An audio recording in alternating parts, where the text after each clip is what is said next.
السلام علیکم ورحمۃ اللہ وبرکاتہ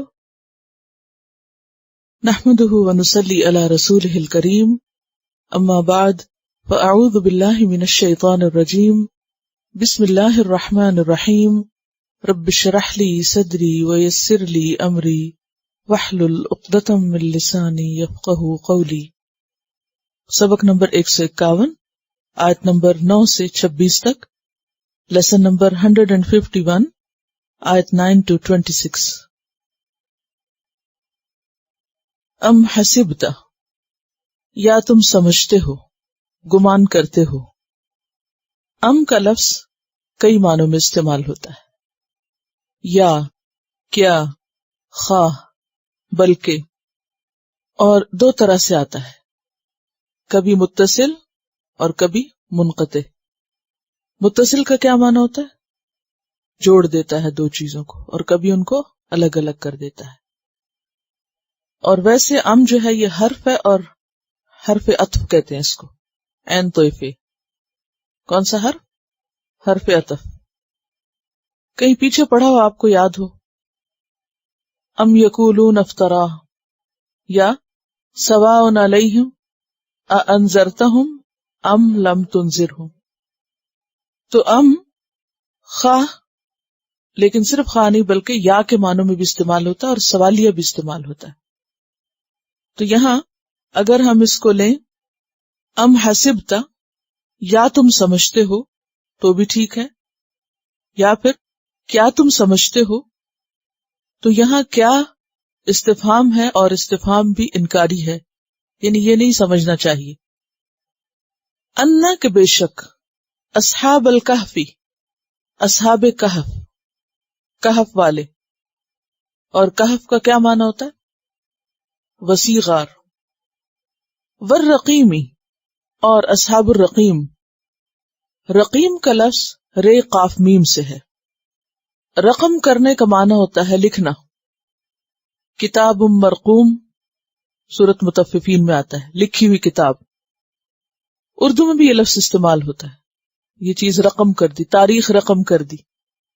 تو پھر کہا جاتا ہے کہ اس سے مراد وہ تختی ہے جس پر کچھ لوگوں کے نام لکھے ہوئے تھے، اور وہ کون تھے؟ جو اپنا ملک چھوڑ کر غار میں پناہ لیے تھے۔ یعنی بعض نے کہا کہ اصحاب کہف ہی کے نام مراد ہیں، اور بعض نے کہا کہ یہ ایک الگ واقعہ ہے، اور واو یہاں پر اور کے معنوں میں، یعنی اس کو الگ کر رہی ہے، کس سے؟ کہف سے۔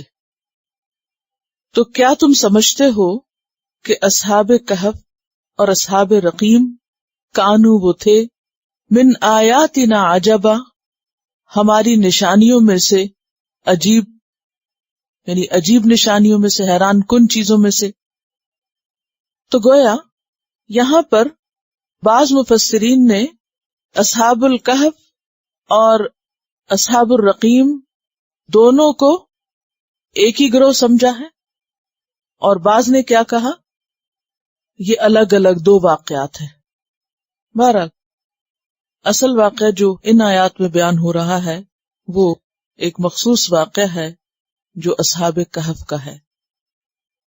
اس واقعے کا اس صورت میں کیوں ذکر کیا گیا؟ اس کے بارے میں روایات میں آتا ہے کہ قریش نے آپ صلی اللہ علیہ وسلم کا امتحان لینا چاہا کہ آپ واقعی اللہ کے سچے نبی ہیں، یا پھر آپ ادھر ادھر کی باتیں سن کر کتاب پیش کر رہے ہیں۔ تو انہوں نے اہل کتاب کے علماء سے مشورہ کیا۔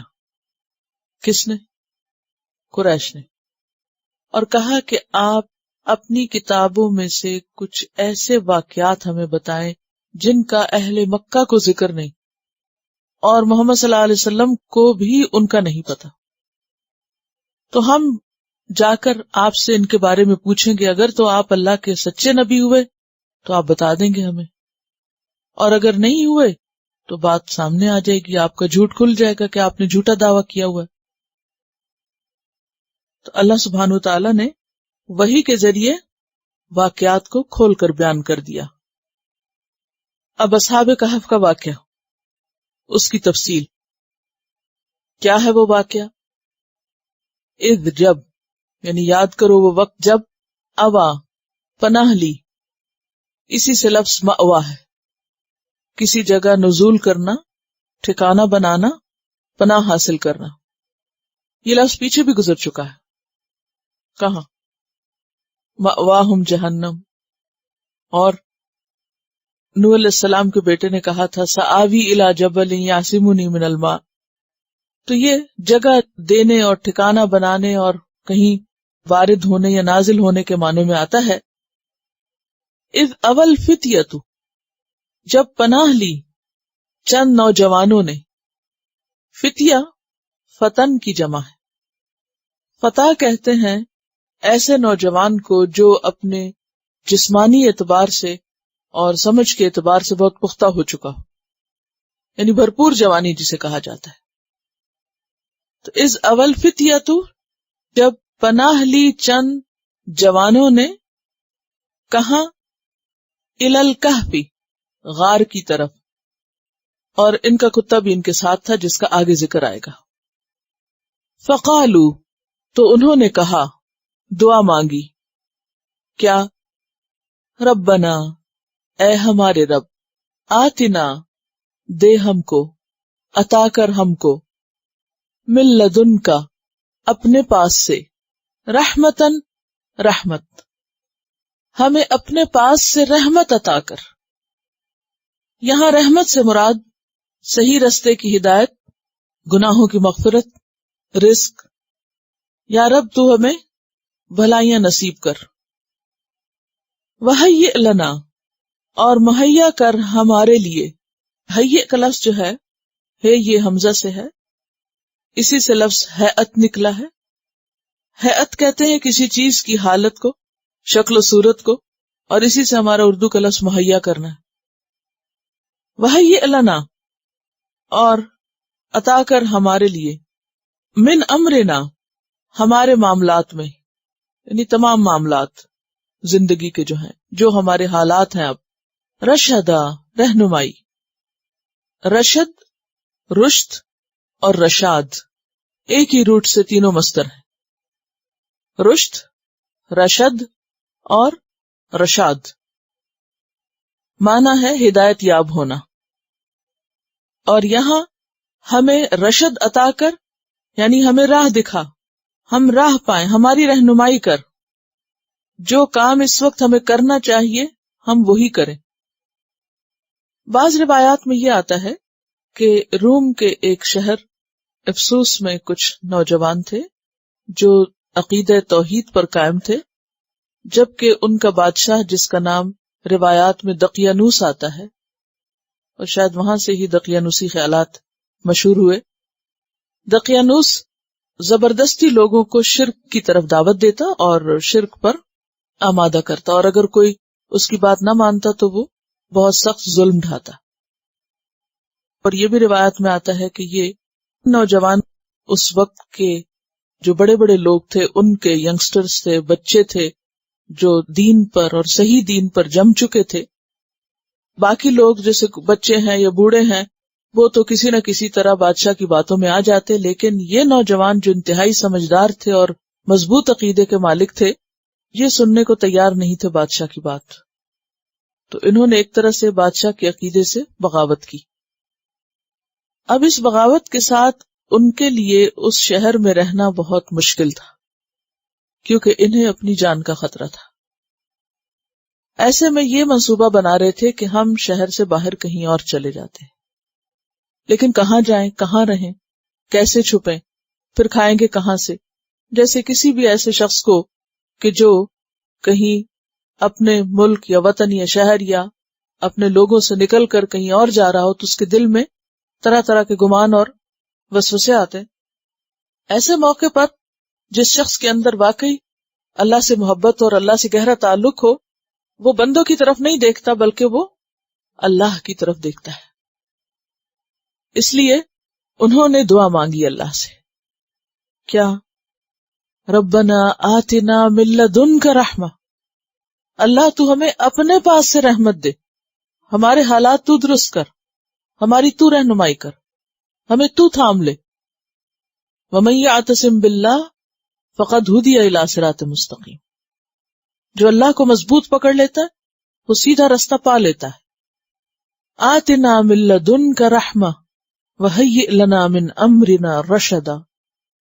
یا رب تو ہمارے حالات درست کر، ہمیں راستہ دے، ہماری مغفرت فرما، ہماری دنیاوی ضروریات بھی پوری فرما.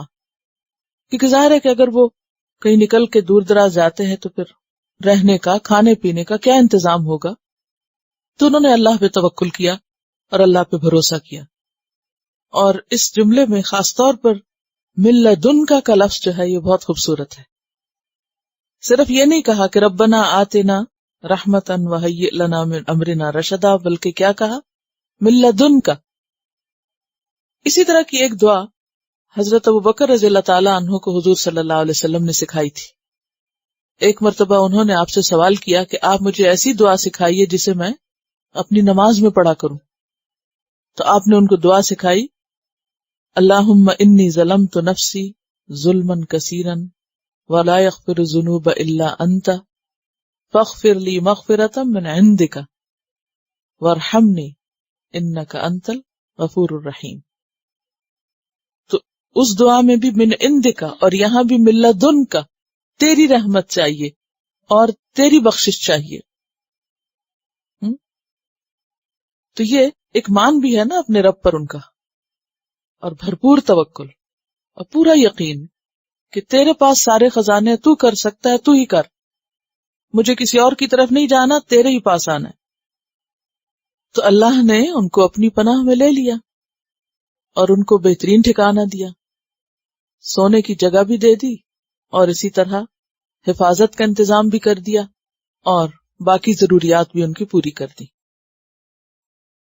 تو جب انہوں نے غار میں جا کے پناہ لی تو کیا ہوا؟ فَضَرَبْنَا عَلَىٰ آذَانِهِمْ، تھپک دیا ہم نے ان کے کانوں پر. ضرب کا لفظی معنی ہوتا ہے مارنا، لیکن یہاں مراد ہے تھپکنا.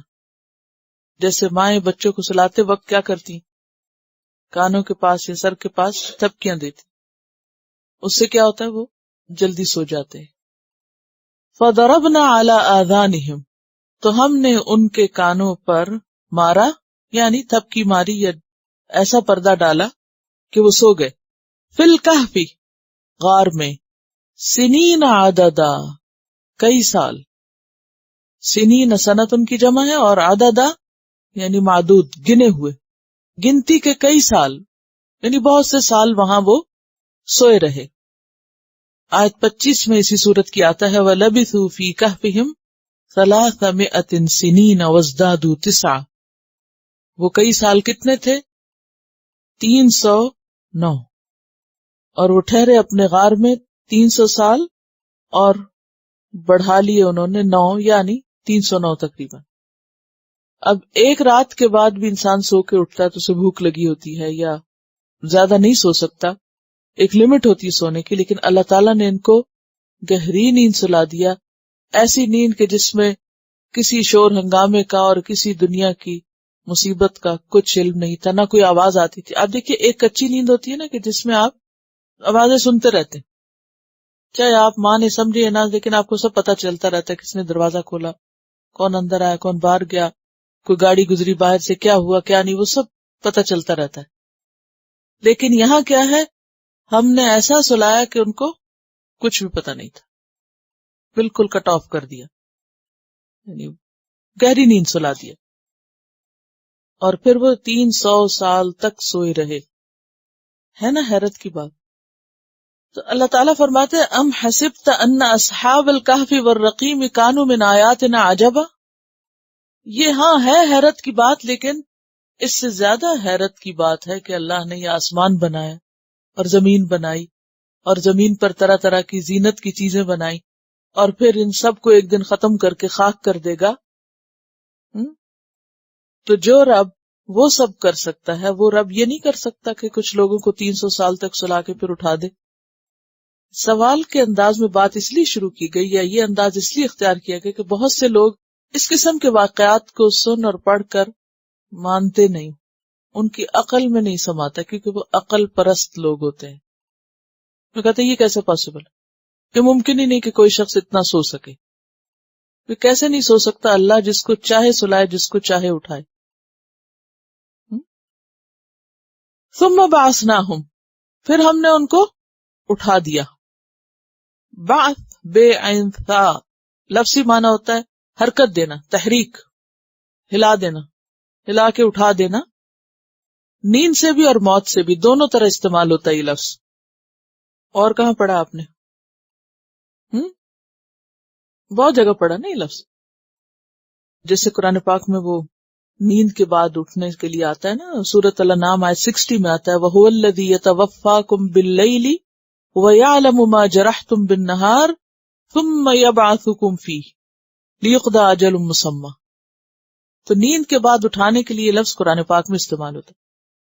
تو چونکہ پیچھے آیا کہ وہ سوئے ہوئے تھے تو یہاں اس کا معنی کیا کیا جائے گا؟ جگانا. پھر ہم نے ان کو جگا دیا.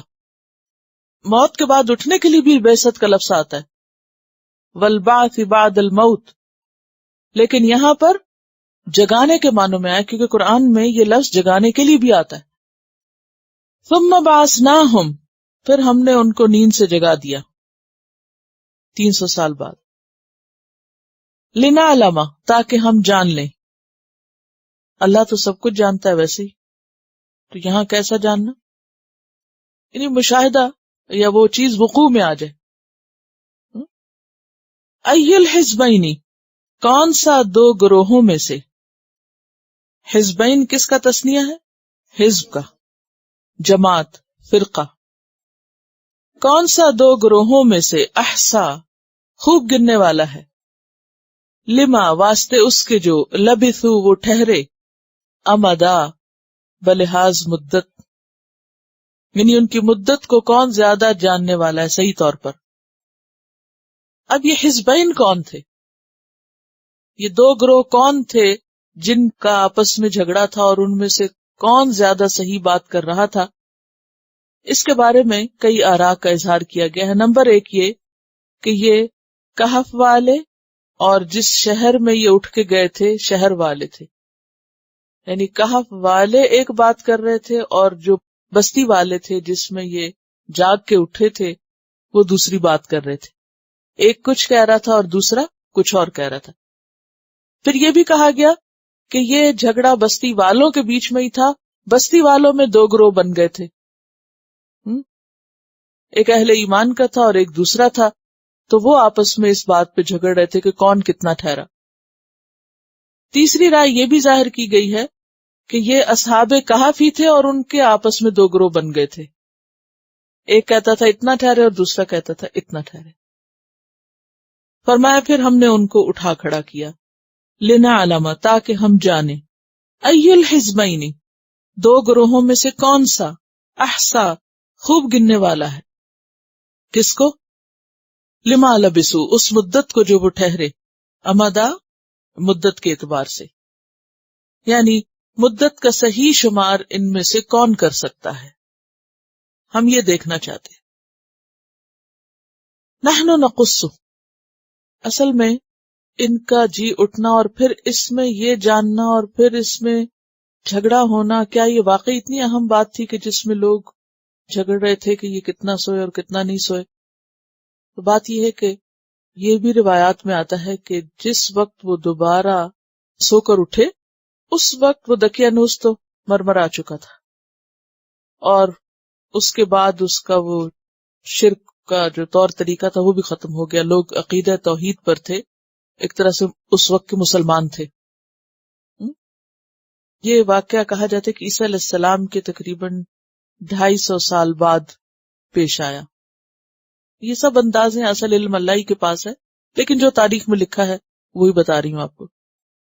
یعنی تقریباً 250 سال کے بعد یہ واقعہ پیش آیا، 3 صدی میں. اب یہ ہے کہ اس وقت عیسائیوں کے اندر ابھی شرک نہیں آیا تھا، یہ ابھی کافی حد تک عقیدہ توحید پر ہی تھے، لیکن ان کے عقیدے میں بگاڑ ضرور آ چکا تھا. اب وہ شہر جہاں پہلے کشمکش تھی اہل توحید اور اہل شرک کی، اب وہاں کشمکش تھی باہم اہل توحید ہی کی. اور جھگڑا کس بات پر تھا کہ جب ہم قیامت کے دن دوبارہ اٹھیں گے تو کیا ہم جسم سمیت اٹھیں گے یا صرف روح ہوگی. روح ہی سارا مشاہدہ کرے گی. بالکل ویسے ہی جیسے مسلمانوں کے اندر یہ اختلاف ہے کہ کیا معراج جسمانی تھی یا روحانی تھی. تو یہاں بھی کیا ہو رہا تھا کہ کیا ہم دوبارہ اٹھیں گے جسموں کے ساتھ یا محض روح پر ہی عذاب ہوگا. جیسے ہمارے یہاں کہا جاتا ہے کہ عذاب قبر جسم پہ بھی ہوتا ہے یا صرف روح کو ہوتا ہے, یا ہوتا بھی ہے یا نہیں ہوتا. تو یہ جھگڑے اس وقت ہوتے ہیں جب لوگ عقل پرست بن جاتے ہیں, ہر چیز کو عقل کی روشنی میں ثابت کرنا چاہتے ہیں اور وحی الہی کو ایک طرف رکھ دیتے ہیں یا اللہ کی قدرت کو ایک طرف رکھ دیتے ہیں. بات یہ ہے کہ بعض اوقات ہر چیز عقل کی روح سے نہیں پرکھی جا سکتی, کیونکہ عقل جو ہے وہ وحی کے تابع ہونی چاہیے. وحی الہی عقل کے تابع نہیں ہو سکتی. اور اسی طرح اللہ کی قدرت بندوں کی قدرت سے زیادہ ہے. تو بہرحال ان کا دوبارہ جی اٹھنا کچھ لوگوں کی ہدایت کا ذریعہ بن گیا.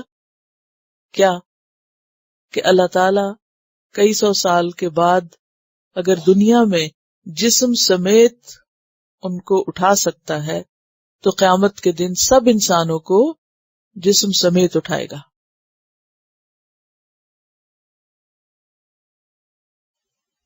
نحن نقص علیک نبأہم بالحق, ہم بیان کرتے ہیں آپ پر ان کی خبر, ان کا قصہ حق کے ساتھ, سچائی کے ساتھ, بالکل ٹھیک ٹھیک. یہ جو بھی جھگڑے کر رہے ہیں ہم آپ کو بتاتے ہیں کہ اصل واقعہ کیا تھا. بات یہ ہے کہ انہم فتیۃ آمنوا بربہم, بے شک وہ ایک گروہ تھا نوجوانوں کا جو اپنے رب پر ایمان لے آیا. وزدناہم ھدی, اور ہم نے زیادہ دی تھی ان کو ہدایت, ہم نے ان کو زیادہ ہدایت دی تھی. تو اس سے کیا پتہ چلتا ہے کہ جو شخص سچا ایمان لاتا ہے اللہ تعالی اس کو ہدایت کی راہ دکھاتا ہے, اور پھر وہ ہدایت صرف ایک ساکت جامد چیز نہیں ہوتی جس کے اندر طلب اور تڑپ ہوتی ہے, اللہ تعالیٰ اس میں مزید اضافہ کرتا چلا جاتا ہے. ہدایت کے لیولز ہوتے ہیں, اور کس کو کتنی ملتی ہے؟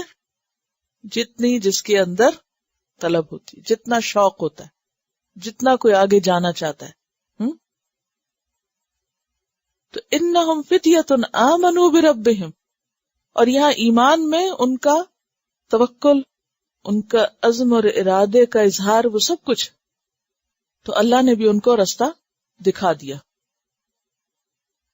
وَرَبَطْنَا عَلَى قُلُوبِهِمْ, اور ہم نے باندھ دیا ان کے دلوں پر, یعنی ان کو ہمت دے دی, ان کے دلوں کو قوت دے دی, ان کے اندر صبر پیدا کر دیا, یعنی برداشت دے دی. وَرَبَطْنَا عَلَى قُلُوبِهِمْ, اور ہم نے قوت دی ان کے دلوں کو. اذ قاموا, جب وہ اٹھ کھڑے ہوئے, stood up, فقالوا, پھر کہنے لگے, ربنا, ہمارا رب, رب السماوات والارض, آسمان و زمین کا رب ہے. اب آپ دیکھیے رب کا تعارف کیا ہے ان کے اندر, کیا عظمت ہے رب کی ان کے دلوں میں. کون ہے رب؟ آسمانوں اور زمین کا رب. لن ندعو من دونہ الہا, ہرگز نہیں ہم پکاریں گے اس کے سوا کسی کو بھی الہ. پوری قوت سے انہوں نے ریفیوٹ کر دیا شرک کا آئیڈیا, کہا کہ اللہ کے سوا ہم کسی سے مدد نہیں مانگیں گے, اللہ کے سوا ہم کسی کو نہیں پکاریں گے, کسی کی عبادت نہیں کریں گے, ہرگز نہیں کریں گے. اگر ہم ایسا کریں, لقد قلنا, البتہ تحقیق کہا ہم نے, اذن تب, شططا, جھوٹ. شطط, شطط کا لفظ جو ہے شین توئے توئے سے ہے, روٹ بہت سامنے نظر آ رہا ہے. شط النہر کہتے ہیں دریا کا کنارہ جہاں سے پانی دور ہوتا ہے, اور حق سے دور بات کو شطط کہتے ہیں, خلاف حقیقت بات. اور جھوٹ کیا ہوتا ہے؟ خلاف حقیقت. تو شطط زیادتی کے معنوں میں بھی آتا ہے اور جھوٹ کے معنوں میں بھی آتا ہے. یہ تو بڑی زیادتی والی بات ہوگی اگر ہم رب السماوات والارض کو چھوڑ کر اوروں کو الہ مانیں اور ان سے دعائیں کریں, ان کی عبادت کریں. اگر ہم ایسا کریں تو یہ تو جھوٹ بھی ہے اور زیادتی بھی ہے. شطط دونوں معنوں میں آتا ہے. یعنی غیر حقیقی بات ہے. ہؤلاء قوم اتخذوا من دونہ آلہۃ، یہ لوگ ہماری قوم کے لوگ، ہؤلاء قومنا، اب ان کو اپنی قوم کہہ رہے ہیں، یہ ہمارے ہم وطن، اتخذوا من دونہ آلہۃ، انہوں نے بنا لیے ہیں اس کے سوا کچھ اور الہ، یعنی یہ تو شرک میں مبتلا ہو گئے. لولا یاتون علیہم بسلطان بین، کیوں نہیں لاتے ان پر کوئی کھلی دلیل، یعنی اپنے ان عقائد کے بارے میں، دلائل کے بارے میں، اس شرک کے بارے میں کوئی واضح دلیل، کوئی حجت کیوں نہیں لاتے. سلطان کا کیا معنی ہوتا ہے؟ کھلی دلیل، اور بین واضح، بالکل کھلی واضح دلیل چاہیے ہمیں اگر یہ ہمیں شرک کی طرف بلا رہے ہیں تو. اور پھر خود ہی کہتے ہیں فمن اظلم ممن افترى علی اللہ کذبا، اس سے بڑا ظالم کون ہوگا جو اللہ پر جھوٹ گھڑے. شرک کیا ہے؟ جھوٹ گھڑنا اللہ پر. کیسے کہ اللہ نے کسی کو بیٹا بنایا یا بیٹی بنائی یا کسی اور کو اپنا شریک بنایا.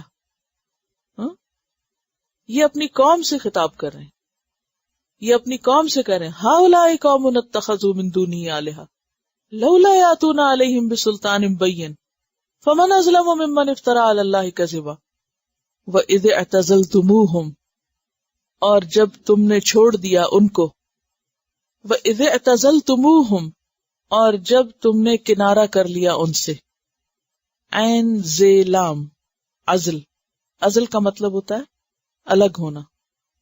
وَإِذِ اعْتَزَلْتُمُوهُمْ، تمو کون ہے؟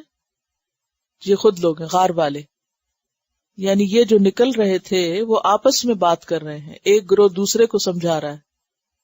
جب تم چھوڑ چکے ان کو کن کو؟ قوم کو. جب اپنی قوم کو تم نے چھوڑ دیا تو یہ چھوڑ کے کچھ غلط نہیں کیا. وما یعبدون، اور ان کو بھی چھوڑ چکے جن کی وہ عبادت کرتے ہیں، الا اللہ، سوائے اللہ کے. تو اب کیا کرو؟ فَأْوُوا إِلَى الْكَهْفِ، پس پناہ لو غار کی طرف. اگر آپ اس گروہ کے ساتھ ساتھ چلے نا، اپنے آپ کو انہی میں سے ایک شمار کر لیں تو یہ ساری باتیں جلدی سمجھ آئیں گی. کہ اب وہ فیصلہ تو کر لیا نکلنے کا، اب وہ نکلنا چاہتے ہیں، اب وہ پریشانی بھی ہے کہ نکل کے جائیں گے کہاں، اور پھر پیچھے والوں کا بھی خیال ہے، اور ایک کشمکش میں بھی ہیں. اب ڈیسیژن فائنل ہو رہا ہے کہ جب تم چھوڑ چکے، کیا چھوڑ چکے؟ ان کا دین چھوڑ چکے، ان کا طریقہ چھوڑ چکے، تو پھر کیا کرو؟ ان کے ساتھ نہ رہو اب، کیونکہ ان کے ساتھ رہے تو یہ واپس تمہیں شرک پہ لے جائیں گے. فَأْوُوا إِلَى الْكَهْفِ، چلو غار کی طرف، وہاں چل کے پناہ لو. يَنشُرْ لَكُمْ رَبُّكُمْ مِنْ رَحْمَتِهِ، پھیلا دے گا تمہارے لیے تمہارا رب اپنی رحمت میں سے. ینشر، نون شین رے، نشر کرنا. نشر کرنے کا کیا معنی ہوتا ہے؟ پھیلا دینا. بات پھیلانے کے لیے، کپڑا پھیلانے کے لیے، بارش اور رحمت کے لیے یہ لفظ استعمال ہوتا ہے. رحمت کا پھیلانا، عام کرنا، بارش کا نشر ہونا، یا باتوں کا، جیسے خبریں نشر ہو رہی ہیں. یہ جو نشر کا لفظ ہے یہ اصل میں عربی سے ہی ہے. تو پھیلا دے گا یعنی عام کر دے گا، لکم تمہارے لیے، ربکم تمہارا رب، کیا؟ من رحمت ہی، اپنی رحمت میں سے، یعنی اپنی رحمت میں سے کچھ حصہ تم پہ ڈال دے گا، عام کر دے گا. وَيُهَيِّئْ لَكُمْ، اور فراہم کر دے گا تمہارے لیے، مہیا کر دے گا تمہارے لیے، من امرکم، تمہارے معاملے میں سے، مرفقا، آسانی، نرمی. مرفق کیا ہے؟ کون سا اسم ہے؟ مرفق. مفعل کس کا وزن ہے؟ اسم آلہ، پڑھ چکے ہیں پیچھے. اسم آلہ، آلہ کیا ہوتا ہے؟ ٹول. تو وہ چیز جس سے کوئی کام کیا جائے نا، یعنی آلہ جو ہوتا ہے، آلہ کار بنے ہوئے ہیں. اچھا، تو آلہ ہوتا ہے وہ ذریعہ جس سے فائدہ ہو. تو مرفق یعنی ایسا ذریعہ پیدا کر دے گا جس سے اللہ تم کو فائدہ پہنچائے گا. اور رفق سے اگر لیا جائے تو رفق کہتے ہیں نرمی کو. اللہ تمہارے لیے نرمی پیدا کر دے گا، آسانی پیدا کر دے گا، تمہارے لیے فائدے کے سامان پیدا کر دے گا، تمہارا حال درست کر دے گا. جیسا کہ آپ دیکھیں، کہنے کا مطلب یہ کہ جب کوئی اللہ کے لیے کچھ چھوڑتا ہے تو اللہ تعالیٰ اس کے لیے کیا کرتے ہیں؟ آسانی پیدا کر دیتے. اور یہ ایک فطرت کا اصول ہے کہ جب تک آپ قربانی نہیں کرتے، کچھ چھوڑتے نہیں، تو آپ کو کچھ ملتا بھی نہیں. دینے والے ہی پانے والے ہوتے ہیں. لیکن بہت سے لوگ اس اصول کو نہیں سمجھتے. وہ کیا سمجھتے ہیں؟ انسان کیا چاہتا ہے اپنے لیے؟ کہ اسے ملے بغیر کچھ دیے. اور یہ اللہ کا قانون نہیں، قاعدہ نہیں. اب اگر آپ زمین کو دانا نہیں ڈالیں گے تو کیا ہوگا؟ کیا پیدا ہوگا؟ کچھ نہیں. اور اگر آپ ڈال دیں گے تو کیا ہوگا؟ بہت کچھ نکلے گا اس سے. آپ جانور کو چارہ نہ کھلا اور کہے روز دودھ دے، گاڑی میں پیٹرول نہ ڈالے اور کہے کہ یہ چلا کرے، تو کیسے؟ یہ نہیں ہو سکتا. اسی طرح جیسے ہم دنیا میں کچھ پانے کے لیے کچھ کھوتے ہیں، کچھ دیتے ہیں، تو اللہ کی رحمت پانے کے لیے، اللہ کی انعام پانے کے لیے، اللہ کی جنت پانے کے لیے بھی کچھ دینا پڑے گا. آیت نمبر 17 سے وَتَرَى الشَّمْسَ إِذَا طَلَعَتْ، اور تم دیکھتے سورج کو جب وہ طلوع ہوتا، تَزَاوَرُ عَنْ كَهْفِهِمْ، ایک طرف سے ہٹ کے نکل جاتا ان کے غار سے. تزاور کا لفظ جو ہے یہ زور سے ہے، زے باورے. زور کہتے ہیں جھکاؤ کو، شاید اسی سے اردو کا زور نکلا ہے. اور زور ملاقات کرنے کو بھی کہتے ہیں، کیونکہ ملاقات کے وقت بھی انسان کا پوسچر کیسے ہوتا ہے؟ اکڑا ہوا یا جھکا ہوا؟ جھکا ہوا. اسی سے پھر لفظ زیارت کرنا نکلا، اور سینے کا ایک طرف جھکانا بھی اسی سے ہے. اور زارا ان ہوتا ہے کسی چیز سے ہٹ کے نکل جانا. اگر زور ملاقات کو کہتے ہیں تو زارا ان کیا ہے؟ گریز کرنا، بچ کے نکلنا، زیارت نہ کرنا، ملاقات نہ کرنا. تو سورج ان سے ملاقات نہیں کرتا تھا، یعنی ان سے بچ کے نکل جاتا. یوں محسوس ہوتا ہے کہ غار کا منہ یا تو شمال کی طرف تھا یا جنوب کی طرف، یعنی مشرق اور مغرب کی طرف نہیں تھا. کیونکہ اگر مشرق یا مغرب کی طرف ہوتا تو پھر یا تو سورج نکلتے وقت ان کی طرف روشنی جاتی اور یا پھر ڈوبتے وقت. تو اللہ تعالیٰ نے اپنی خاص رحمت سے ان کو ایسا ٹھکانہ مہیا کیا کہ جس سے وہ دھوپ کی شدت اور تکلیف سے بچے رہے. تزاور عن کہفہم ذات الیمینی، دائیں جانب سے. جنوبی سمت بنتی ہے نا اگر طلوع ہوتے وقت بچ کے نکل جاتا. وَإِذَا غَرَبَتْ، اور جب غروب ہوتا، تَقْرِضُهُمْ ذَاتَ الشِّمَالِ، کترا کے نکلتا ان سے بائیں جانب. تقریضہم کا لفظ جو ہے یہ قرض سے ہے، قاف ر ضاد. قرض کا لفظی معنی ہوتا ہے قطع، کاٹنا. اور قرض کے بارے میں کہا جاتا ہے کہ یہ محبت کی کینچی ہے، محبت کو کاٹ دیتا ہے، خصوصاً اگر واپس نہ کیا جائے. تو تقریضہم ذات الشمال، تو وہ کترا کے نکل جاتا، یعنی کاٹ کے نکل جاتا ان سے بائیں طرف. بعض نے یہ معنی بھی کیا ہے کہ وہ ان کو لگ کے جاتا بائیں طرف سے، یعنی نکلتا تو پوری طرح ان سے بچ جاتا، لیکن جب ڈوبتا تو تھوڑا سا ان کو سورج لگتا بھی تھا. اور اگر یہ معنی کیا جائے تو اس کا معنی یہ ہوگا کہ پھر صحت کے لیے یا زندگی کے لیے جتنے سورج کی روشنی کی ضرورت تھی وہ ان کو مل جاتا تھا، اور باقی تیز دھوپ نہیں پڑتی تھی کہ انہیں جلا کے رکھ دے یا انہیں نیند سے اٹھا دے. وَهُمْ فِي فَجْوَةٍ مِّنْهُ، اور وہ ایک کھلی جگہ پر تھے اس سے، یعنی غار میں سے بھی ایک کھلے حصے میں تھے. تو اس سے یہ پتہ چلتا ہے کہ غار بہت تنگ نہیں تھا یا چھوٹا نہیں تھا، بلکہ غار کھلا تھا، ایری تھا، ہوا کا گزر وغیرہ ہوتا، اور وہ بالکل دیواروں کے ساتھ نہیں تھے، یہ کسی تنگ تاریک جگہ پر نہیں تھے، بلکہ ایک کھلی جگہ پر تھے۔ ذالک من آیات اللہ، یہ اللہ کی نشانیوں میں سے ہے۔ کیا؟ سورج کا ایک طرف سے نکل جانا اور پھر مناسب مقدار میں ان کو پہنچنا، یا بچ کے نکل جانا اور کھلی جگہ پر ان کو ٹھکانہ ملنا۔ من یہد اللہ، جس کو اللہ ہدایت دے دے، فہو المہتدی، پس وہی ہدایت پانے والا ہے۔ گویا ان بچوں کو یا ان نوجوانوں کو جو ہدایت ملی تھی وہ بھی اللہ کی دین تھی، کیونکہ اللہ تعالیٰ نے ہدایت اپنے ہی ہاتھ میں صرف رکھی ہے، کسی انسان کے نہیں، حتیٰ کہ پیغمبر کے ہاتھ میں بھی نہیں رکھی، کیونکہ بسا اوقات انسان اپنے پیاروں کی ہدایت کے لیے، راہ راست پر آنے کے لیے بہت تڑپتا ہے، تو آپ کتنی بھی نصیحتیں کریں ان کو فائدہ نہیں دیتی جب تک کہ اللہ نہ چاہے۔ ایسے میں کیا کرنا چاہیے؟ ان کی ہدایت کے لیے اللہ سے دعا کرنی چاہیے۔ وَمَن يُضْلِلْ، اور جس کو وہ بھٹکا دے، فَلَن تَجِدَ لَهُ وَلِيًّا مُرْشِدًا، تو ہرگز نہ تم پاؤ گے اس کے لیے کوئی دوست رہنمائی کرنے والا۔ یعنی جس کو اللہ بھٹکا دے پھر اس کو کوئی مددگار نہیں ملتا، کوئی ہیلپر نہیں ملتا جو اس کو صحیح رستے پر قائم رکھ سکے یا لے جا سکے۔ مرشد کس کو کہتے؟ رہنما کو۔ رشد، رشاد، رہنمائی کرنا، تو پھر یہ رہنمائی کرنے والا۔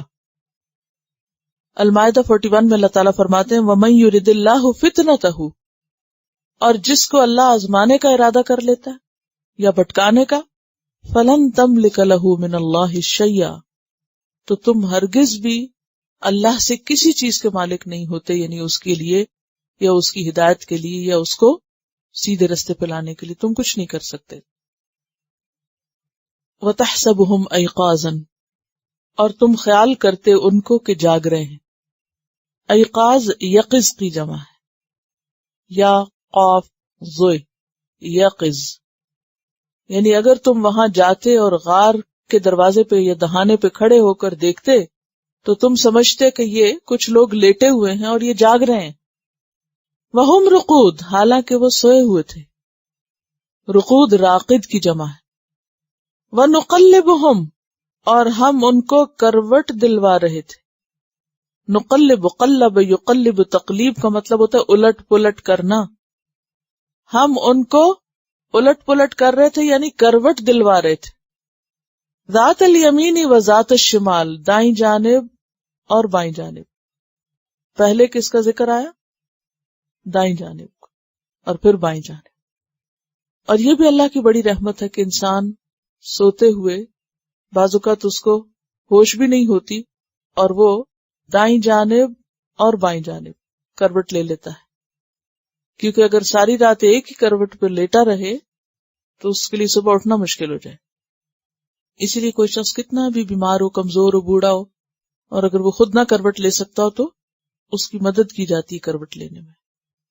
تو یہاں اللہ تعالیٰ نے اپنی خاص رحمت سے ان کے لیے ایسا انتظام کیا کہ وہ اپنی نیند میں کروٹیں بھی لے رہے تھے۔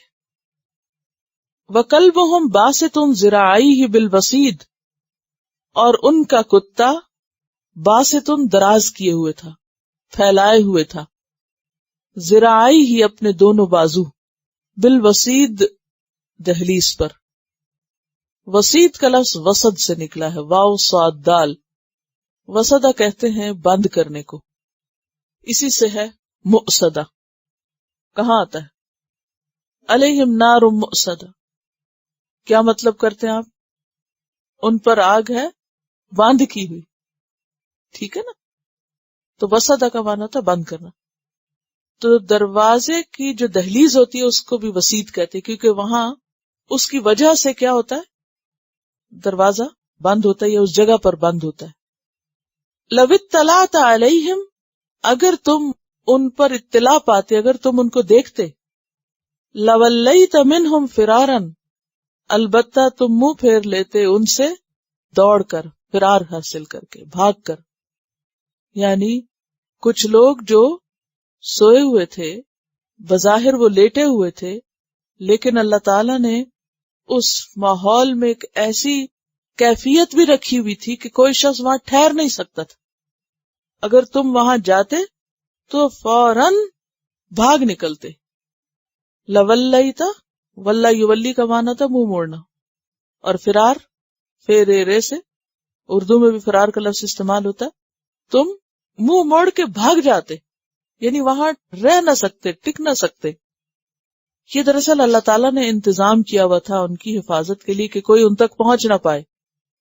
ولا ملئتا، اور البتہ تم بھر جاتے. ملئتا کا لفظ کس سے نکلا؟ مل ان سے، مل الارض. اور وقال الملأ، میم لام حمزہ. ولا ملئتا، اور البتہ تم بھر جاتے. منہم، ان سے. رعبن، روب سے، خوف سے. یعنی انہیں دیکھتے ہی ایسا خوف طاری ہوتا کہ تم وہاں ٹھہر نہ سکتے. اگرچہ خطاب آپ صلی اللہ علیہ وسلم کو، لیکن یہ کلام کا انداز ہے.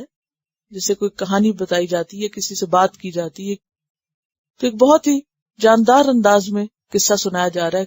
پھر بہت پرسنل انداز ہو جاتا ہے نا، کہ آپ کسی کو کوئی واقعہ سنا رہے ہیں اور پھر سناتے سناتے آپ اس کو کہتے ہیں اگر تم وہاں ہوتے تو تم وہاں ٹھہر نہ سکتے. تو یہ کھا جاتی. یہاں ایک بات جو ہے تو براہ راست اس سے متعلق نہیں، لیکن کتا رکھنے کے بارے میں بہت سے لوگ اب یہ بھی بھولتے جا رہے ہیں کہ کتا رکھنا منع ہے. حدیث میں آتا ہے، متفق علیہ روایت ہے بخاری اور مسلم کی، من امسک کلبا، جس نے کتا رکھا، ينقص من عملہ کل یوم قیرات، ہر روز اس کے عمل میں سے ایک قیرات کم ہو جائے گا. الا کلب حرث او کلب ماشیہ، سوائے وہ کتا جو کسی کھیتی پر کام کرے یا جانوروں کی حفاظت کے لیے رکھا جائے. یعنی نگرانی کے لیے یا حفاظت کے لیے اگر کوئی کتا رکھتا ہے تو ٹھیک، لیکن اگر پیٹ کے طور پر کوئی رکھے یا شوقیہ رکھے تو یہ رکھنا سخت نقصان دہ ہے، کہ ہر روز انسان کے عمل میں سے ایک قرات کی کمی ہوتی جاتی. اب کوئی کہے کیوں؟ اصل وجہ یہ کہ منع کر دیا کہ نہیں کرنا، اور باقی حکمتیں بہت سے لوگ بتاتے رہتے ہیں. قرات پہاڑ برابر ہے. وَكَذَلِكَ بَعَثْنَاهُمْ، اور اسی طرح ہم نے ان کو جگا دیا، اٹھا دیا، کھڑا کر دیا. لِيَتَسَاءَلُوا بَيْنَهُمْ، تاکہ وہ آپس میں ایک دوسرے سے پوچھیں. بڑا نیچرل ہے نا کہ اگر آپ کہیں بہت سے لوگ ایک جگہ سو رہے ہوں تو ان میں سے ایک اٹھے تو وہ دوسرے کو آواز دے کے پوچھتا، بھئی کتنی دیر ہوگی سوتے ہو، کب اٹھنا ہے. یعنی آپس میں فوراً باتیں شروع ہو جاتی ہیں. یعنی اٹس ویری نیچرل. وَكَذَلِكَ بَعَثْنَاهُمْ لِيَتَسَاءَلُوا بَيْنَهُمْ، تاکہ وہ آپس میں پوچھ گچھ کریں. قَالَ قَائِلٌ مِّنْهُمْ، ان میں سے ایک کہنے والے نے کہا، نام نہیں بتایا گیا لیکن انہی میں سے ایک نے کہا، کم لبستم، کتنا تم رہے ہو، کتنا ٹھہرے ہو، کتنی دیر ہو گئی ہے. قالوا، باقی سب نے کہا، لبسنا یومن او بعد یوم، ہم ٹھہرے ایک دن یا دن کا بھی کچھ حصہ. یہ کسی اور نے بھی کہا تھا. کس نے؟ حضرت عزیر علیہ السلام جس بستی پر سے گزر رہے تھے، وہی خاویۃ علی عروشہا، قال انا یحیی ھذہ اللہ، اللہ اس کو اس کی موت کے بعد کیسے اٹھائے گا. اور پھر جب وہ اٹھا تو پوچھا کم لبست، اور اسی طرح قیامت کے دن بھی تو پوچھا جائے گا، اور وہاں بھی انسان یہی جواب دے گا جو اصحاب کہف جواب دے رہے ہیں، یومن او بعد یوم. کیونکہ بعض اوقات آپ بہت گہری نیند سوئے ہوئے ہو نا، اور خاص طور پر دن کو سو جائیں تو ایسا لگتا ہے جیسے فجر ہو گئی، صبح ہو گئی.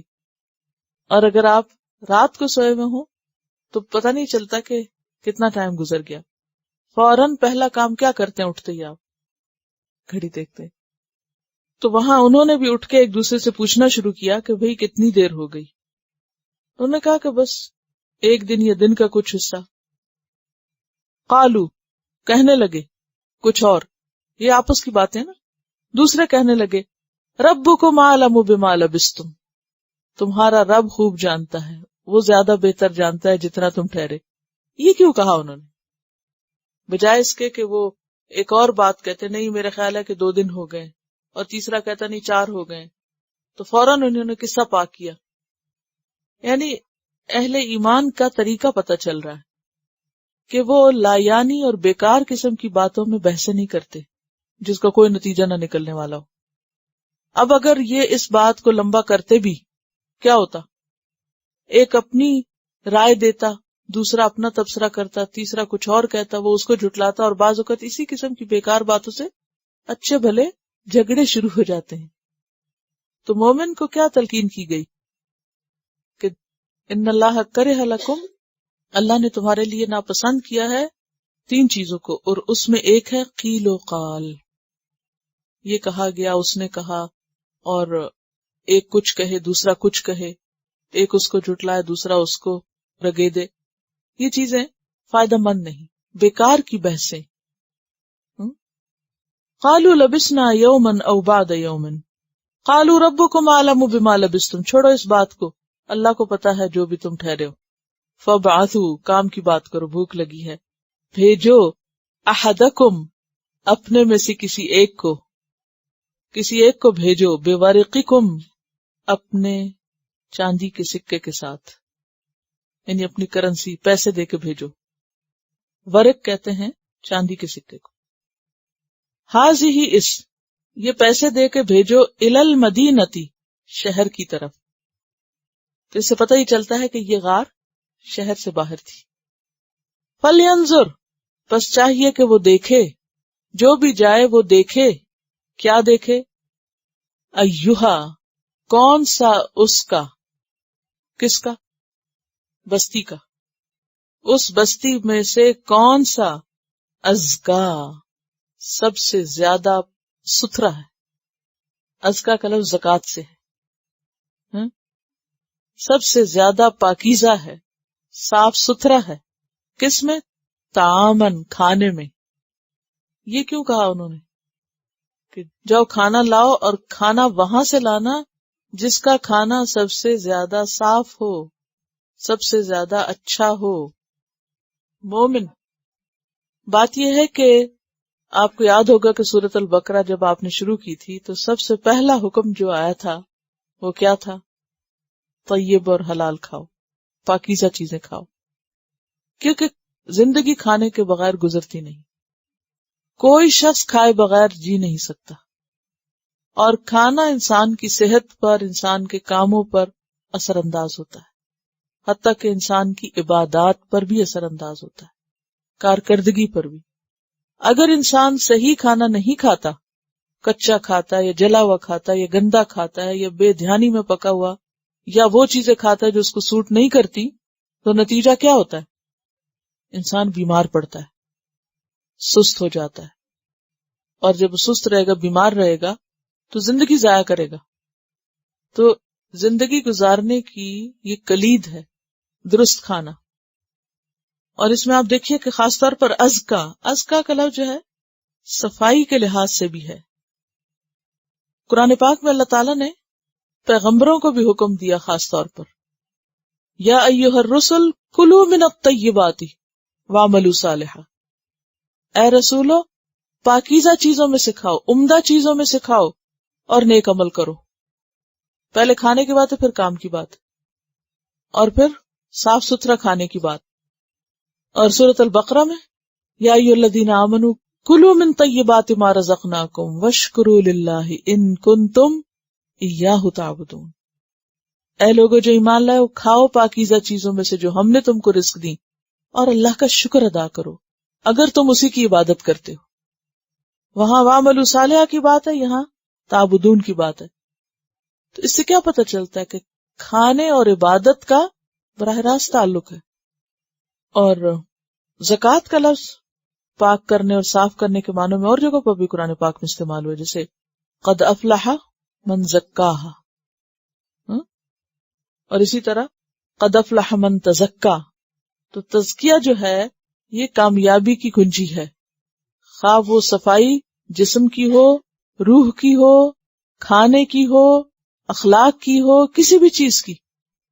مومن اور گندگی بالکل اپوزٹ چیز ہے. جس کے اندر ایمان آ جائے، اللہ کی محبت آ جائے، پھر وہ کسی بھی چیز میں گندگی اور نجاست کو پسند نہیں کرتا، خواہ وہ مانوی ہو یا حسی، کسی بھی طرح. اس کی طبیعت پہ بہت بڑا بوجھ ہوتا ہے. اور یہ پہچان ہے مومن کی، پہچان الطہور شطر الایمان، اندر باہر کی صفائی، بالوں دانتوں ناخنوں کی صفائی، لباس اور گھر کی صفائی، ہر چیز میں صفائی، کھانے پینے میں صفائی، پکانے میں صفائی، برتنوں میں صفائی. اور خاص طور پر آپ دیکھیں کہ عورت کی زندگی میں صفائی کا ایک بہت بڑا عمل دخل ہے، اور گھر کی خاتون پر باقی سارے گھر والوں کی صحت کا اور ہر چیز کا انحصار ہوتا ہے. اگر عورت کے اندر صفائی کا احساس نہیں، یا اس کے اندر یہ تمیز نہیں، یا اس کے اندر یہ سلیقہ نہیں، تو پھر اس سے اوروں کو بھی لے ڈوبتی ہے، اوروں کے لیے بھی مسئلہ ہوتا ہے. کچھ لوگ صرف خوبصورت پہننے یا میک اپ کر لینے کو صفائی سمجھتے ہیں، یہ صفائی نہیں ہوتی. کچھ لوگ کپڑے دھوئیں گے نہیں، اس کے اوپر اور پرفیوم چھڑک لیں گے، یہ صفائی نہیں ہے. صفائی اس چیز کا نام نہیں، اور زیادہ وہ طبیعت خراب کرتی ہے. صفائی نصف ایمان ہے، ایمان کا حصہ ہے، ایمان کا، کیونکہ عبادت ہی نہیں ہوگی. اگر کھانے میں نہیں ہوگی تو سستی ہوگی، آپ کے بدن میں سستی ہوگی تو آپ نہ نماز صحیح پڑھ سکیں گے، نہ آپ کوئی اور کام کر سکیں گے. یعنی اسلام تو اتنا زیادہ طہارت کا قائل ہے کہ بعض چیزیں ایسی ہیں کہ جن سے وضو ٹوٹتا ہے، انسان کی عقل میں نہیں آتی کہ اس سے آخر وضو کیوں ٹوٹ جاتا ہے. یعنی ہمارے جسم پہ بظاہر تو کوئی گندگی نہیں لگتی، لیکن اس کے باوجود کا نہیں. خیر یہ سب باتیں میں نماز نبوی میں اگر آپ نے سنی ہو تو ایکسپلین کر ہی چکی ہوں کہ وہ جو ایک احساس ہے نا طہارت کا، وہ دینا مقصود ہے. اسی لیے اگر پانی نہیں استعمال کر سکتے تو بھی یہ نہیں کہا کہ اچھا کچھ نہ کرو، نہیں، تیمم کرو، کیونکہ مٹی بھی پاک کرنے والی ہے. چائنیز کو آپ دیکھیں، سارا دن گرم پانی پیتے رہتے ہیں، کتنے زیادہ ایکٹیو ہیں ہم سے. تو اس میں ازکا یا اطیب کا مطلب زیادہ رچ کھانا ہی نہیں ہوتا کہ اس میں ایک ریسیپی کے اندر 10 چیزیں ڈال دو تو وہ اطیب بن جائے گا. کیونکہ جتنی زیادہ ہم چیزیں ڈالتے جاتے ہیں نا، ان سب کو الگ الگ معدے کو ڈائجسٹ پر کرنا پڑتا ہے، ان سب کا خیال رکھنا پڑتا ہے، ان سب کو کنزیوم کرنا پڑتا ہے، تو وہ بوجھ ہو جاتا ہے انسان کے اوپر. تو اس سے مراد بہت زیادہ چیزیں ڈال کے پکایا ہوا نہیں ہے، اس سے مراد یہ ہے کہ صاف ستھرا بھی ہو اور ٹیسٹ بھی اچھا ہو اور وہ طبیعت پر بوجھ نہ بنے. تو فَلْيَنْظُرْ أَيُّهَا أَزْكَى طَعَامًا، ایسی چیز کھاتا ہے جس کا پتہ ہے اس کو کہ وہ اس کے لیے ٹھیک نہیں کھانے میں، یعنی وہ سب کے لیے ٹھیک ہے لیکن اس کو یعنی اس سے الرجی ہے، تو یہ وہ ایک گناہ کا کام کر رہا ہے، اپنے جسم کو اذیت دینا، اور پتہ ہو کہ یہ چیز سوٹ نہیں کرتی اور پھر صرف زبان کے ٹیسٹ کے لیے کھا لینا، تو یہ نیکی نہیں ہے. تو فَلْيَنْظُرْ أَيُّهَا أَزْكَى طَعَامًا فَلْيَأْتِكُمْ بِرِزْقٍ مِّنْهُ، پھر چاہیے کہ لائے تمہارے پاس رزق یعنی کھانا، منہ اس سے، کس سے؟ جو سب سے اچھا بیچنے والا، سب سے صاف ستھرا. وَلْيَتَلَطَّفْ، اور چاہیے کہ حسن تدبیر سے کام لے، نرمی سے کام لے، خوش خلقی سے کام لے. وَلَا يُشْعِرَنَّ بِكُمْ أَحَدًا، اور نہ خبر ہونے دے تمہارے بارے میں کسی کو بھی، راز نہ کھلنے پائے کہ تم وہی ہو جو چھپ کے بھاگ کے نکلے تھے. اب یہاں پر آپ دیکھیے کہ یہ وَلْيَتَلَطَّفْ کا لفظ جو ہے یہ بچپن سے آپ پڑھتے رہتے، خاص طور پر بڑا لکھا ہوتا ہے، لیکن کتنے لوگوں کو اس کا معنی بھی پتا ہے کہ یہ عین قرآن کے وسط میں لفظ ہمیں کیا سکھا رہا ہے. وَلْيَتَلَطَّفْ، لطف کے 2 معنی ہوتے ہیں، ایک ہوتا ہے باریکی سے کام لینا، حسن تدبیر سے کام لینا، سوچ سمجھ کے کام کرنا، اور ایک ہے خوش خلقی سے کام، لطیف، مہربانی سے کام لینا، نرمی سے کام لینا. اور یہ 2 چیزیں اگر زندگی میں آ جائیں، پلاننگ، تدبیر، سمجھ بوجھ اور اس کے ساتھ نرمی، تو کامیابی لازم ہے انشاءاللہ. لیکن اتنی بار یہ لفظ پڑھ کے بھی کبھی شعور سے کام نہیں لیا کہ یہ کیا رہا ہے، یہ کیا مطالبہ کر رہا ہے ہم سے کہ کیا کرنا چاہیے. وَلْيَتَلَطَّفْ وَلَا يُشْعِرَنَّ بِكُمْ أَحَدًا. اور اس طریقے سے وہ جا کے، یعنی اب دیکھیں کہ کھانا بھی اچھا تلاش کرنا ہے، یہ نہیں کہ بس جہاں سے ملے جو ملے بس لے کے واپس آنے کی کرنا. یہ نہیں کہا کہ سوچ سمجھ کے کام کرنا، جلد بازی نہ کرنا، ٹھیک چیز لانا، لیکن اس طریقے سے جانا اور اس طریقے سے واپس آنا کہ کسی کو خبر بھی نہ ہو، کسی کو پتہ بھی نہ چلے، بھیس بدل کے جانا. اس سے کیا پتہ چلتا ہے کہ اپنے دشمنوں سے بچاؤ کے لیے کیا کرنا چاہیے؟ تدبیر نہیں، جذبات سے کام لینا چاہیے، غیظ و غضب سے کام لینا چاہیے، اور مقابلے پہ آنا چاہیے، اور شور ہنگامہ کرنا چاہیے. وَلَا يُشْعِرَنَّ بِكُمْ أَحَدًا. بچ کے رہنا، سنبھل کے، سمجھ کے کام لینا، راز نہ کھول دینا. لیکن ہوتا تو وہ ہے جو اللہ چاہتا ہے. اللہ نے راز کھول دیا کیونکہ اللہ نے کچھ اور سکھانا تھا. وہ اس کو ساتھی سمجھا رہے تھے.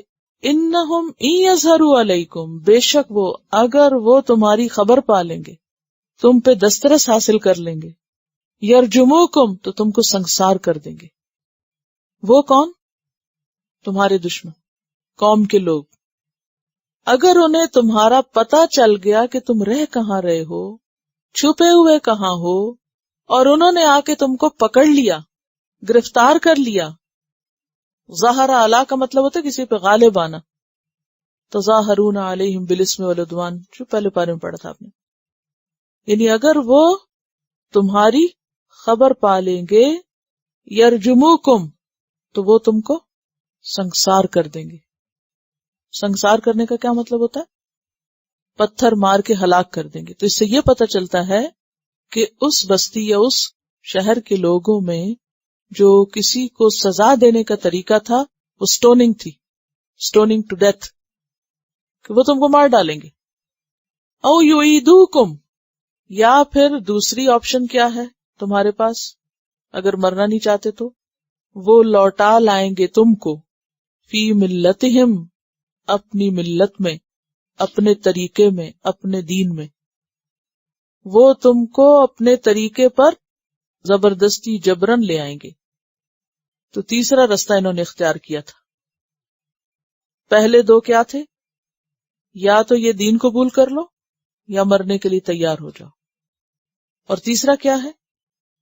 پھر یہاں سے چلے جاؤ. انہوں نے تو نہیں خیر ان کو آپشن دی تھی، انہوں نے یہ طریقہ، یہ تدبیر خود کی تھی. اس سے کیا پتہ چلتا ہے کہ مومن کے لیے یہ جائز نہیں کہ خود کو خود موت کے منہ میں جا دے، اور موت کو دعوت دینا اور موت سے کھیلنا یہ کوئی بہادری کی بات نہیں، اور نہ یہ اسلام تعلیم دیتا ہے. آپ دیکھیں کہ یہ اصحاب کہف جو تھے مومن تھے، اللہ کے خاص ایسے بندے تھے جن پہ اللہ نے بہت مہربانی کی. ان کی مثال اور اگزامپل کو قرآن پاک میں باقی رکھا تاکہ بعد کی نسلیں بھی اس سے سبق لیں. باقی اہل ایمان کے لیے بھی اس واقعے میں بہت بڑا سبق ہے کہ انہوں نے کس طرح تدبیر سے کام لیا، کس طرح خود کو بچایا، کہ ہمیں نہ تو یہ دین اختیار کرنا ہے اور نہ ہی ہمیں خودکشی کرنی ہے، بلکہ اسکیپ، تدبیر سے کام لینا ہے. کہ اگر وہ تم پر غالب آ گئے تو تم کو سنگسار کر دیں گے یا پھر اپنے دین میں لے جائیں گے. اور اگر ایسا ہوا وَلَن تُفْلِحُوا إِذًا أَبَدًا، اور ہرگز نہیں تم فلاح پاؤ گے تب کبھی بھی. اگر تم ان کے دین میں چلے گئے، انہوں نے تم کو مشرک بنا لیا، پھر تو تم کبھی بھی کامیاب نہیں ہو سکتے. وَكَذَلِكَ، اور اسی طرح، آثرنا علیہم، ہم نے مطلع کر دیا ان پر. وہ تو بچنا چاہ رہے تھے، ہم نے معاملہ کھول دیا. اب یہ اللہ کی اپنی حکمتیں ہوتی ہیں نا، جب چاہے بچائے، جب چاہے ایکسپوز کر دے کسی بھی چیز کو. آثرنا کا لفظ جو ہے عین فے رے سے ہے، آثرا. عثر یعثر کہتے ہیں پھسلنے کو، گر پڑنے کو، اور اسی سے بغیر ارادے کے مطلع ہونا، یعنی اچانک کسی چیز کا ظاہر ہو جانا. یعنی بعض اوقات آپ ایسا ہوتا ہے نا کہ کوئی ایک دروازہ کھولتے ہیں تو ایک ایسی چیز نظر آتی ہے کہ آپ کو کوئی ارادہ نیت نہیں تھی کہ وہ چیز دیکھتے، کوئی ایسا سین دیکھتے وہ ایک دم سامنے آ گئی، یعنی یکایک کسی چیز کا کھل جانا، سامنے آ جانا. یعنی اگر ظاہر ہو جائے، یعنی خود بخود ہی ظاہر ہو جائے، تو یہاں بھی یہ ہے کہ ہم نے ان کو ظاہر کر دیا. لِيَعْلَمُوا تاکہ وہ جان لیں، کون؟ بستی والے جو جھگڑ رہے تھے. کس بات میں؟ قیامت کے آنے میں، اور پھر قیامت میں جسم کے ساتھ اٹھنے یا جسم اور روح کے ساتھ اٹھنے میں، جسم اور روح کے ساتھ اٹھنے میں یا خالی روح کے ساتھ. ان وعد اللہ حق کہ بے شک اللہ کا وعدہ سچا ہے، یعنی حشر نشر کا جو وعدہ ہے وہ بالکل سچا ہے. وہ ان الساعۃ اور بے شک قیامت لا ریب فیہ اس میں کوئی شک نہیں، یعنی قیامت لازماً آئے گی، ضرور ہی آئے گی. اور پھر عین اس وقت ان کو اٹھایا جبکہ ان کا اٹھنا لوگوں کی ہدایت کا ذریعہ بن گیا. اللہ تعالیٰ کی تدبیر کس طرح کام کرتی. اور وہ جو جھگڑنے والے لوگ تھے ان کے درمیان ایک حجت قائم کر دی اور ان کو یقین دہانی کرا دی کہ جس طرح یہ کئی سو سال سو کر پھر اٹھ بیٹھے ہیں، اسی طرح قیامت کے دن سب لوگ جسموں سمیت اٹھیں گے. اذ یتنازعون بینہم امرہم جب وہ تنازع کر رہے تھے، جھگڑ رہے تھے، بینہم آپس میں، امرہم اپنے کام کے بارے میں، جب وہ آپس میں اپنے کام کے بارے میں جھگڑ رہے تھے. اب یہ کون سا کام تھا یا کس بات میں جھگڑ رہے تھے؟ اس کے بارے میں ابن عباس کہتے ہیں کہ یہ تنازع آیت کے اگلے حصے سے متعلق ہے، یعنی عمارت بنانے سے، کیونکہ کہا یہ جاتا ہے یہاں بیچ میں ایک گیپ ہے تھوڑا، اور وہ کیا ہے کہ روایات میں آتا ہے کہ جب یہ لے کے گئے اپنی کرنسی اور کھانا خریدنے کے لیے پیسے دیے تو وہ جو پیسے لینے والے تھا وہ حیران ہو گئے کہ یہ کون سے سکے تم لائے ہو، کہاں سے لائے ہو، یہ تو اب سکہ نہیں چلتا. اور اس سے نام پوچھا تو پتہ چلا اچھا یہ تو وہ لوگ ہیں جو کھوئے ہوئے ہیں، کیونکہ جب یہ لوگ نکل گئے تو کہا یہ جاتا ہے کہ ان کا نام اور ہلکا ہلکے تاریخ لکھ کر تختی کے اوپر کارو کر کے رکھ دی گئی تھی، اور ایک جنریشن کے بعد دوسری جنریشن میں ان غائب ہونے والوں کی کہانی مشہور تھی کہ یہاں سے کچھ بچے غائب ہوئے تھے، نکل گئے تھے، تو وہ نام چونکہ معلوم تھے لہٰذا جب اس نے بتایا کہ یہ نام ہے میرا تو بات کھل گئی ساری کہ یہ تو وہی ہیں. بہرحال پھر اس نے کہا کہ میرے ساتھی وہاں ہیں، وہ وہاں غار تک آئے، اور جب وہ واپس آئے تو اس کے بعد وہ نہیں جیے، دوبارہ وہ لیٹ گئے اور فوت ہو گئے. جب فوت ہو گئے تو لوگ جھگڑنے لگے کہ اب ان کی قبر کیسی ہونی چاہیے اور اس کے اوپر کیا بننا چاہیے. فقالو تو وہ کہنے لگے ابنو علیہم بنیانا ان کے اوپر تم بناؤ ایک عمارت، ربہم اعلم بہم ان کا رب ان کے بارے میں زیادہ جانتا ہے کہ ان کی حقیقت کیا ہے. قال الذین کہا ان لوگوں نے غلبوا علی امرہم جو ان کی بات پر غالب تھے، یعنی بات جن کی زیادہ چلتی تھی، لنتخذن علیہم مسجدا البتہ ہم ضرور بنائیں گے ان پر ایک مسجد. تو ابن عباس کیا کہتے ہیں کہ یہ تنازع مسجد بنانے سے متعلق تھا. فقال ابنوا علیہم بنیانا ایک گروہ کہنے لگا کہ ان پر ایک عمارت یادگار بنا دو. ربہم اعلم بہم اللہ ان کے معاملے کو خوب جانتا ہے، بس ہمارا کام اتنا ہی ہے کہ ہم ان کو ایک آنر دیں اور ان کے قبر کے اوپر ایک یادگار بنا دیں. لیکن کچھ دوسرے لوگ کہنے لگے کہ خالی عمارت کا کیا فائدہ ہوگا. قال الذین غلبوا علی امرہم اور یہ لوگ زیادہ تھے، یہ غالب تھے اپنی بات میں، لنتخذن علیہم مسجدا کہ ہم ان پر مسجد بنائیں گے. اب یہاں سے بعض لوگوں نے یہ دلیل لینے کی کوشش کی کہ مزار کے اوپر مسجد بنائی جا سکتی، کیونکہ یہاں یہ آیا ہے کہ انہوں نے کہا تھا کہ ہم تو ضرور مسجد بنائیں گے، لیکن نبی صلی اللہ علیہ وسلم نے قبر کے اوپر مسجد بنانے سے منع فرمایا ہے، اور اس پر کئی ایک احادیث ہیں۔ مثلا ایک حدیث میں ہے، آپ نے فرمایا، سن لو، تم سے پہلے لوگوں نے اپنے نبیوں اور بزرگوں کی قبروں کو سجدہ گاہ بنا لیا، خبردار تم قبروں کو سجدہ گاہ نہ بنانا، میں تمہیں اس سے منع کرتا ہوں۔ ایک اور حدیث میں آتا ہے، نبی صلی اللہ علیہ وسلم نے فرمایا، ساری زمین نماز کے قابل ہے سوائے قبرستان اور حمام کے، یعنی ٹوائلٹ میں نماز نہیں پڑھنی چاہیے اور قبرستان میں نماز نہیں پڑھنی چاہیے۔ کیوں؟ ایک تو گندی جگہ ہے، اور دوسری یہ کہ قبر کو سجدہ کرنے سے منع کیا گیا ہے۔ اسی طرح اور بھی احادیث موجود ہیں جس میں قبر کے اوپر عمارت بنانا یا قبر کے اوپر مسجد بنانا جو ہے منع ہے۔ مسجد تو درکنار پکی قبر بنانے سے بھی منع کیا گیا ہے، اور یہ ہمارے ہاں جو عام طور پر قبروں پہ بہت رونقیں ہوتی ہیں اور میلے ہوتے ہیں، اس کا تو کوئی جواز نہیں۔ قبر تو عبرت کی جگہ ہے کہ جس کو دیکھ کر سبق حاصل کرے۔ سیقولون، ان قریب وہ کہیں گے، ثلاثۃ، تین تھے، رابعہم کلبہم، چوتھا ان کا کتا تھا۔ یعنی اب ان کا تنازع ایک اور معاملے میں بھی تھا، اور وہ کیا؟ تعداد کا معاملہ۔ ویقولون، اور وہ کہیں گے، خمسۃ، پانچ تھے، سادسہم کلبہم، چھٹا ان کا کتا تھا۔ رجمم بالغیب، بے تحقیق باتیں۔ رجم کہتے ہیں پتھر پھینکنے کو، بالغیب غیب میں، اندھیرے میں، اندھیرے میں پتھر مارنے والی بات ہے۔ کیا مطلب ہوا؟ ہوا میں تیر چلانا، یعنی بے تکی ہانکنا۔ لیکن حقیقت کیا ہے؟ قل ربی اعلم بعدتہم، میرا رب زیادہ جانتا ہے ان کی گنتی کو، ما یعلمہم الا قلیل، نہیں جانتے ان کو مگر تھوڑے، تھوڑوں کو صحیح بات پتا ہے، میجورٹی کو نہیں پتا، میجورٹی غلط ہے، کم لوگوں کو صحیح پتا ہے۔ پھر فرمایا وَلَا تَسْتَفْتِ فِيهِمْ مِنْهُمْ أَحَدًا، یہ ایک اور بات سکھائی جا رہی، اور نہ تم پوچھو، تستفتی یستفتونک فی النساء پیچھے پڑ چکے، اور نہ تم سوال کرو، فیہم ان کے معاملے میں، کن کے؟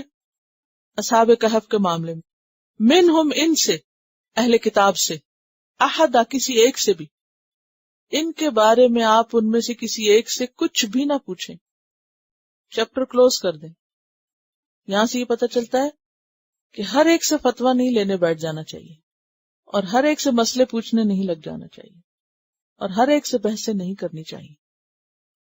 اہل کتاب سے مت پوچھو، یعنی اس معاملے میں اس سے زیادہ تحقیق کی ضرورت نہیں ہے، ایسے سوال مت کرو۔ وَلَا تَقُولَنَّ لِشَيْءٍ، اور تم ہرگز نہ کہو کسی چیز کے معاملے میں، کیا؟ انی فاعل ذلک غدا، کہ بے شک میں کرنے والا ہوں اس کو کل، یہ کام میں کل ضرور کروں گا، ایسے نہ کہا کرو۔ الا ان یشاء اللہ، مگر یہ کہ اللہ چاہے، یعنی انشاء اللہ کہو ساتھ۔ وَاذْکُر رَبَّکَ، اور ذکر کرو اپنے رب کا، یاد کرو اپنے رب کو، اذا نسیت، جب تم بھول جاؤ، یعنی اگر انشاءاللہ کہنا اس وقت بھول جاؤ تو بعد میں جس وقت یاد آئے اس وقت کہہ لو۔ وَقُلْ عَسَىٰ، اور کہا کیجئے کہ توقع ہے، ان یہدینی، کہ رہنمائی کر دے گا میری، ربی میرا رب، لأقرب، اس سے بھی قریب تر، من ھذا، اس سے، رشدا، رشد و ہدایت سے، یعنی میرا رب رشد و ہدایت سے قریب تر بات کی طرف میری رہنمائی کر دے گا۔ یعنی آپ لوگ جس بارے میں مجھ سے سوال کر رہے ہیں تو مجھے امید ہے کہ میرا رب مجھے صحیح ترین بات بتا دے گا۔ یہاں پر آپ دیکھیے کہ ایک اور بات ہمیں پتہ چل رہی کہ نبی صلی اللہ علیہ وسلم ایک انسان بھی تھے، تو جو انسانی کیفیات ہوتی ہیں وہ ان پر بھی ہوتی تھی، لیکن یہ کہ جہاں اصلاح کی ضرورت ہوتی ہے اللہ تعالیٰ وہاں پر اضافہ فرما دیتے۔ مثلا آپ بھولتے بھی تھے، اب کوئی کہے جی چونکہ آپ بھولے تھے لہٰذا کیا پتا آپ کو قرآن کا حصہ ہی بھول گئے، ایسا نہیں ہے، کیونکہ کہیں اللہ نے چھوڑا ہی نہیں کہ آپ بھولیں اور اللہ تعالیٰ نے یاد نہ کرا دیا ہو، یا کہیں ایک بات فرما رہے اور وہاں اگر ضرورت ہو اصلاح کی تو اللہ تعالیٰ نے اصلاح نہ کر دی، جیسے کل دجال کی حدیث میں ہم پڑھ رہے تھے. اور یہ صرف آپ کے لیے نہیں، ہم سب کے لیے بھی ہے، امت کے لیے بھی یہی حکم ہے. کیا کہ بھول چوک انسانوں کے ساتھ ہے. اگر کسی بات میں بھول جائیں، کوئی وعدہ کر کے بھول جائیں، یا کوئی بھی چیز یا انشاءاللہ کہنا بھول جائیں تو کیا کریں؟ جب یاد آئے تو فوراً آپ پڑھ لیں. اور اسی لیے تو ہمیں دعا سکھائی گئی، ربنا لا تؤاخذنا ان نسینا او اخطانا. اور نماز کے بارے میں آتا ہے کہ من نام عن صلاۃ او نسیھا فلیصلیھا، کہ جس کو نماز پڑھنا بھول جائے تو وہ کب پڑھے؟ جب یاد آئے اسے پڑھ لے. اور پھر فرمایا وَلَبِثُوا فِي كَهْفِهِمْ 300 سِنِينَ وَازْدَادُوا 9، اور وہ ٹھہرے تھے اپنے غار میں 300 سال اور بڑھا دیے انہوں نے 9. کنہوں نے؟ یعنی 309 کر دیے. ٹھیک ہے. بعض لوگوں نے اس کو شمسی قمری کا فرق بتایا، لیکن وہ ضعیف قول ہے.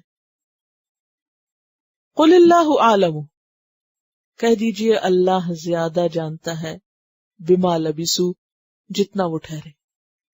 یعنی وہ رہنے والوں نے 309 کر دیے رہتے رہتے، یعنی کلام کا انداز ہے، یعنی 309 سال رہے اگر سمپل محاورہ کرے تو.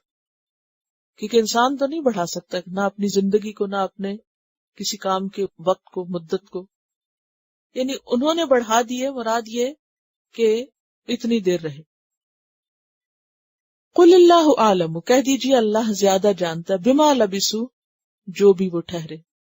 لہو غیب السماوات والارض، اسی کے لیے ہے غیب آسمانوں اور زمین کا. ابصر بہ واسمع، کیا خوب دیکھنے والا ہے اور خوب سننے والا ہے. یعنی اللہ کی تعریف ہے یہاں پر ایک طرح سے، سب سے زیادہ وہ سننے اور دیکھنے والا ہے. ما لہم، نہیں ان کے لیے، من دونہ، اس کے سوا، من ولی، کوئی دوست، ولا یشرک، اور نہیں وہ شریک کرتا، فی حکمہ، اپنے فیصلوں میں، احدا، کسی ایک کو بھی، کوئی دوسرا اس کے فیصلوں میں شریک نہیں ہوتا، سارے فیصلے اس کے اپنے ہوتے ہیں. کہ آپ کیا کرنا چاہتے ہیں. چلیے تلاوت سنتے. وآخر دعوانا ان الحمد للہ رب العالمین. سبحانک اللہم وبحمدک، نشہد ان لا الہ الا انت، نستغفرک ونتوب الیک. السلام علیکم ورحمۃ اللہ وبرکاتہ. Quran vocabulary 100%. The best application to understand Quran. Study with flashcards. Word list. Learn 25% of Quran vocabulary in 7 days. Multiple MCQs to practice and test vocabulary. Single choice. Multiple choice. True, false.